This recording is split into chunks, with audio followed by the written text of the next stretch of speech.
Instead of actually taking a serious look at the various ways by which this virus could have emerged in a lab or in nature, my Republican colleagues and friends have spent the last 15 months trying to pin blame on NIH, NIAID, and specifically Dr. Fauci for the COVID-19 pandemic. And now, let's bring everything in. Look, I want to have a discussion about animal testing too, but I'm really not sure how that comes into here. But I want to be perfectly clear, though, that the Select Subcommittee has seen no evidence of this. However, allegations by my Republican colleagues, amplified in the media, have led to real, tangible consequences for Dr. Fauci in his personal life in a way that should be unacceptable to all Americans. Dr. Fauci, you and I have known each other for a long time, and I'm not even going to admit how long. But during that time, I've seen your commitment not just to science, but to advancing the greater good. And I know that this isn't a topic you enjoy discussing, and I'm sorry I'm going to have to ask you about it. But I think the American people need to know what we are doing to those who are serving the common good and public health. I think it's important to make clear the harms that you and your loved ones have suffered because of these deeply irresponsible accusations. Because you know what? You're human, just like the rest of us. So, Dr. Fauci, can you please share with us the nature of the threats you have received since the start of the COVID-19 pandemic? Yes, there have been everything from harassments by emails, texts, letters of myself, my wife, my 3 daughters. There have been credible death threats leading to the arrests of 2 individuals, and credible death threats mean someone who clearly was on their way to kill me. And it's required my having protective services essentially all the time.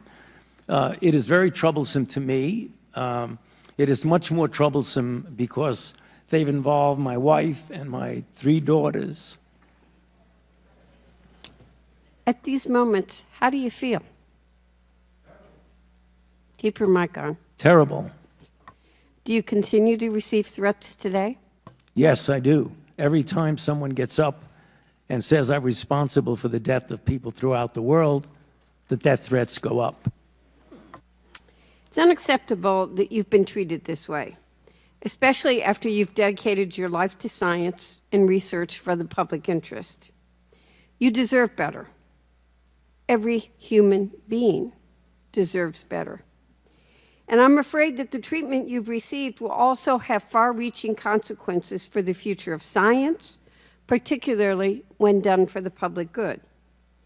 Dr. Fauci, how do you think the threats towards you and other public health officials have received will impact bright young scholars thinking about going off into science or public service? Think as many people want to follow in your footsteps as they did when I first met you?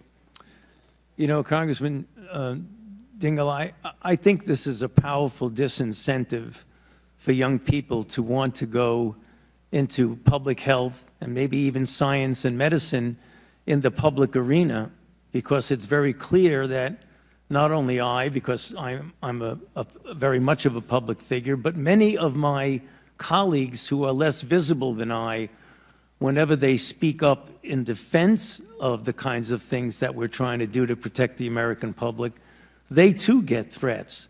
And when they see that their colleagues get threats, they say to themselves, I don't want to go there. Why should I get involved in that? And you have some potentially very good talent that would be important to maintain the integrity and the excellence of the public health enterprise in the United States. We're not getting the best people coming in because they're reluctant to put themselves and their family through what they see their colleagues being put through.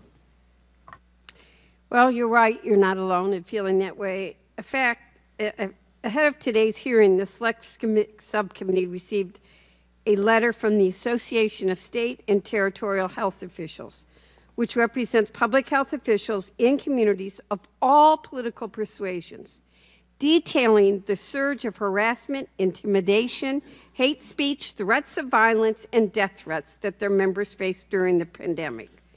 I'm going to ask you to insert into the letter, but I wanted to just make the point before I close, Mr. Chairman, that as many as 40% of public health workers have been bullied, threatened, or harassed.